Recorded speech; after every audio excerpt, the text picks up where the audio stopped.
Let's talk about Life is Strange 2.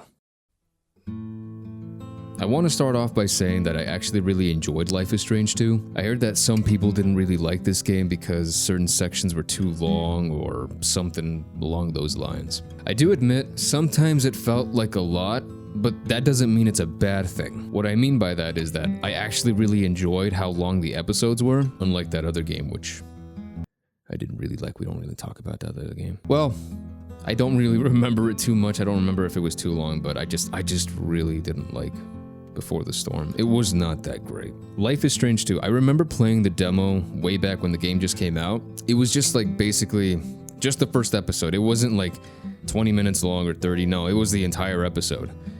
I think it was the entire episode. And when I was playing it all over again, it just makes me think, man, this still holds up pretty good. So we start off the game by getting home from school so we can just get ready for a party while your annoying little brother just does this thing to annoy you. And then you see your dad working in his garage, and it's all just really nice. But then just everything changes so quickly with a random explosion, which was led by, your father being gunned down by a police officer due to a little dispute you and your neighbor had. But, oh man, it was just terrible.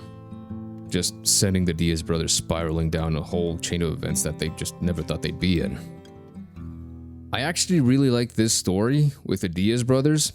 So this time, the main character here is Sean Diaz. He doesn't have any powers at all. However, we do have the ability to draw some cool stuff every once in a while as Sean.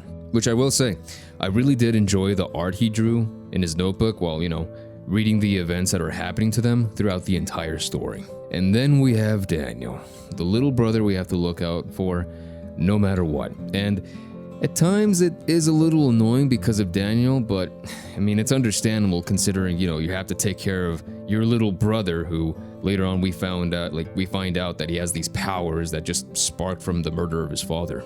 And in my playthrough, I really wanted Daniel to be safe and tell him how to use his powers correctly.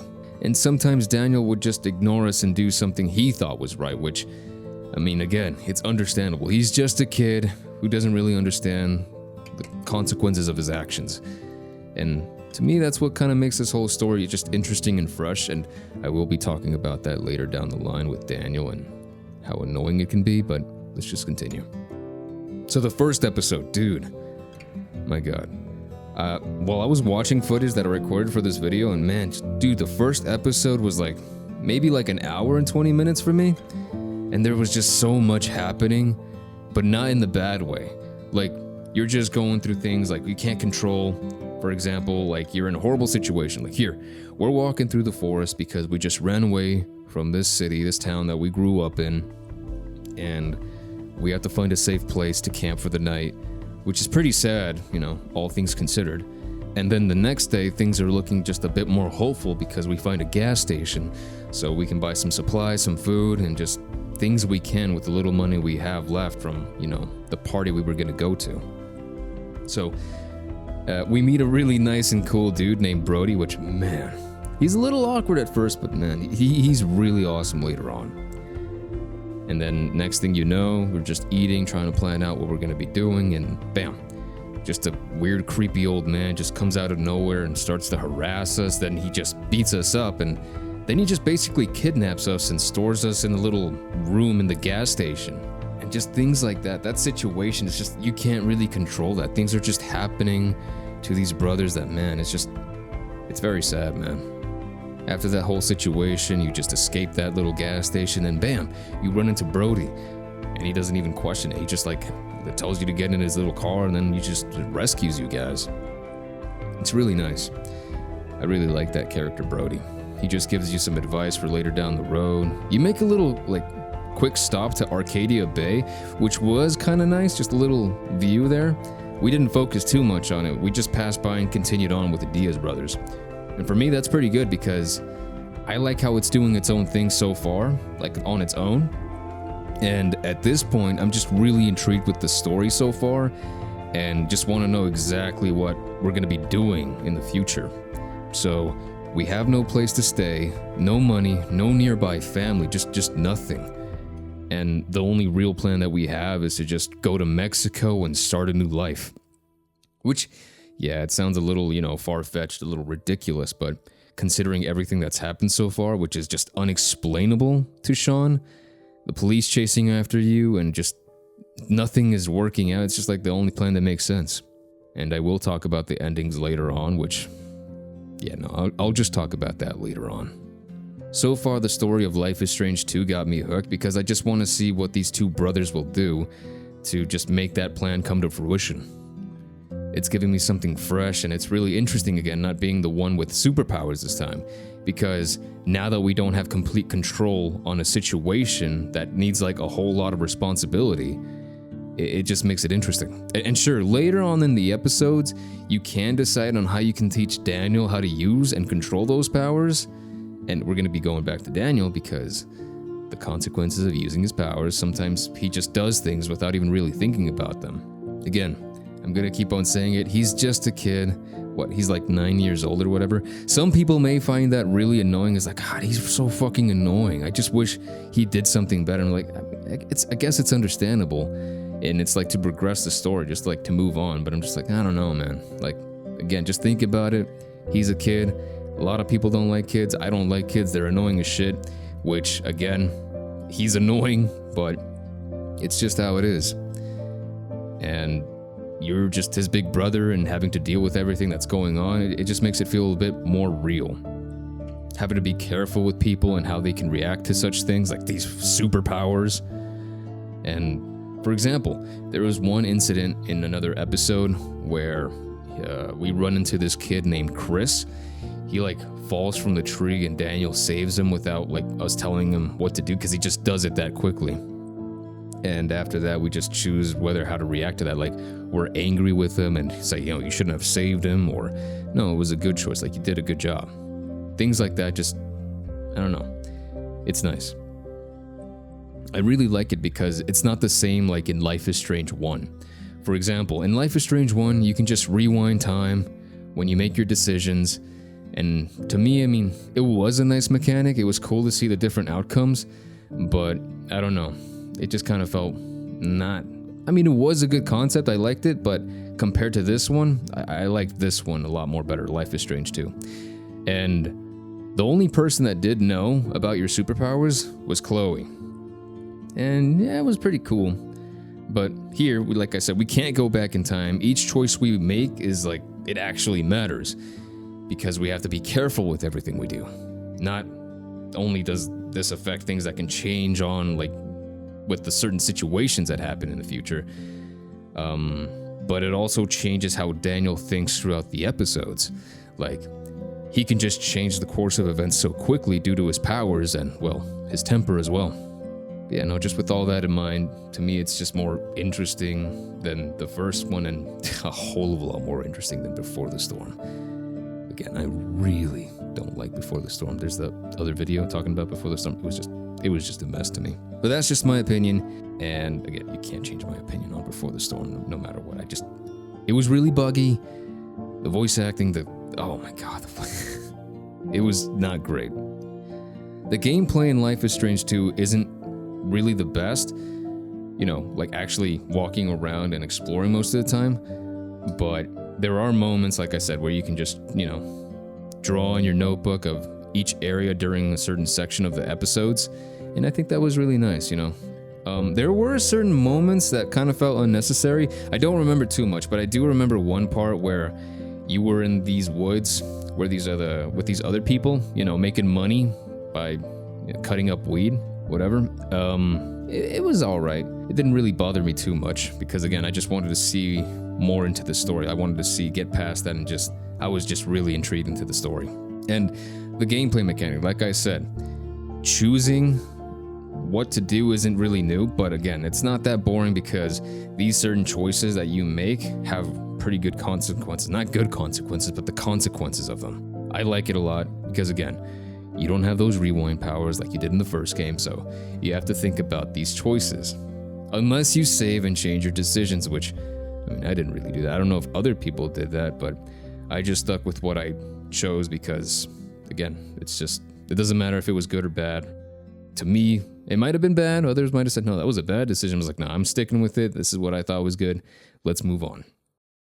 So the soundtrack for this game was really nice. During moments when you're just walking in the forest, like in certain episodes, it all feels so calm and serene, but at the same time, it's kind of sad because, sure, we're going on an adventure where we don't really know what's going to happen, and like we're trying to like distract Daniel from, you know, real things that are going on, that people are chasing us, cops and everything. It's just, I don't know, things that you can't really handle as Sean.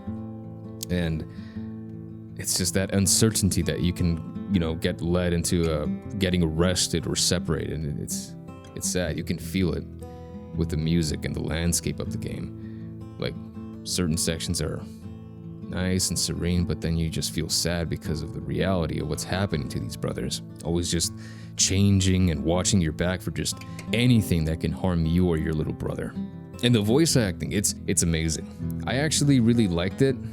It's, again, I'm gonna say it a lot of times in this video, but it was definitely better than Before the Storm. I keep saying that, I know, because in Before the Storm, everything to me just sounded really bland, and I get it.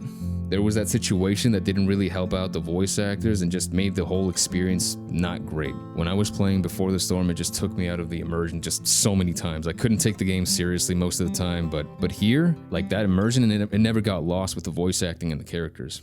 I don't remember any voice acting that made me go like, that was weird. No. Here it felt more natural and just sounded really nice. Gonzalo Martin gave an amazing performance as Sean, and so did Roman Dean. Having to hear these two banter and then talk throughout the game just sounded genuine. Because it would just remind me of my relationship with my brother, just getting annoyed with each other, but in the end, you're still brothers, and no matter how many times you piss each other off, you're still there for one another, no matter what. That's probably another reason why I like this game so much. It just connected with me so much more than the rest of the games. Again, this game just still holds up really well. It just feels more real to me, I guess, with certain situations that are happening in real life. I don't know, it just feels real and just makes you hope that everything works out in the end. It may sound absurd, but I guess like just wanting those brothers to be safe and sound at all times and wanting them to be free and just live in peace, it just, I don't know, it really struck out more to me. So many unfortunate events happen in the game, but always having that hope that everything will work out in the end just keeps us going, no matter what happens. Sean always has to get back up and help his brother and just keep moving forward. And yeah, certain times Daniel pissed me off with how he reacted, like just no matter how we taught him, like with his powers and being responsible with it, like with the whole story and how it's progressing, it kind of just feels like, man, it didn't really matter at all, but I don't know. In the end, I still liked it. The endings, I didn't really like too much. So the ending that I got was, we were crossing the border, and then for some reason Daniel just jumped out of the car and we just got separated. And I didn't really like that. It just didn't make sense to me because like literally a few seconds ago, like 15 seconds ago before that happened, we were talking about how we would stay together no matter what, and we didn't want to be separated, and then that happens. Like, it just didn't really make that much sense to me. It just felt all so rushed, and like, then why did you say that, like, literally 15 seconds ago? It didn't make sense at all, but it is what it is. And then I looked at the other endings on my own time, and they were all terrible. Terrible as in there is no happy ending for the Diaz brothers. And that just made me feel sad knowing no matter what, it didn't really work out for them in the end. Unless you wanted to play like the bad playthrough, which, you were hurting everyone and not really giving a shit about anyone else but yourself. But to me, it wasn't really the Diaz brothers. I wanted them to feel safe and, I don't know, good. For me, it's just not them. I just wanted them to be responsible and care about others. And again, like, when I saw my ending, I thought, well, I guess it's the best outcome out of all of the endings because at least they're both alive and are happy and somewhat, I think responsible, just not hurting others and just trying to keep moving forward, like with Sean being in Mexico. And I think he met up with that one girl that we were with when we were making money. I forgot her name, but I think they met up in Mexico and are living there together. And Daniel is just, trying to be responsible. And, I think he's under house arrest right now, but all things considered, he looks happy living with his grandparents. And I was like, it doesn't make me feel right knowing that they're separated, but at least they're both alive. Because again, in other endings, it's not so beautiful. So with everything I've said so far, I really liked it for what it was. All the characters we met down the road and all the crazy shit that happened. Oh yeah, speaking of characters, I was really surprised when we were out in the desert with our mom and we actually ran into David of all people. Like, I was just thinking, oh, it's just a guy named David that's in this community of random people in the desert. Like, I didn't think about it too much because everything was just happening. So there were so many things happening. And I didn't really focus too much on it because we just had a lot to do. We were almost going to cross the border. I was just walking around and exploring, and I ran into his little trailer, and I was like, wait a minute, what's going on? Wait, this sounds familiar. And I was reading letters and notes, and I was like, wait, is this David from Life is Strange, the first one? And it was a nice little touch because it didn't go too deep into the first game. There was just little notes and things, and then you talk to David and you could just barely see I think it was a tattoo of Chloe on his chest. You couldn't see it fully, but it was just nice to see him there. I was like, holy moly, it's actually fucking David. It was surprising. I didn't expect to run into him here out of the whole game. I don't know, it was just so random, but it wasn't a bad thing. It just felt nice. And like I said, we just talked to him a little bit. We didn't focus too much on the first game. We just talked little snippets here and there. And then again, we just had to keep moving forward and go to the next thing. But yeah, I really like this game. I would say that it's sort of on par with the first game, maybe just a little higher than the first one, but oh yeah, definitely way better than Before the Storm. But hey, that's just my opinion on this game. Tell me what you guys think in the comment section below to see if you agree with me or absolutely hate my opinion on it. I don't know. But yeah, I hope you enjoy my thoughts on it, and I'll try to make more videos in the future. Yeah, I don't know if I'm going to be playing the other Life is Strange games. I think there's Double Exposure, and I think there's another one that's called Colors or something. I'm not sure. I know that a new game came out about Life is Strange where Chloe makes a comeback. Don't know how that's going to work. I don't really understand, but maybe I'll play it, maybe not. We'll see. If you do want to see that, tell me in the comment section. I'll probably stream it on Twitch, just like I streamed this one. If you are interested in that, links down below. All right, but yeah, that's it. I'll see you in the next one. Take care.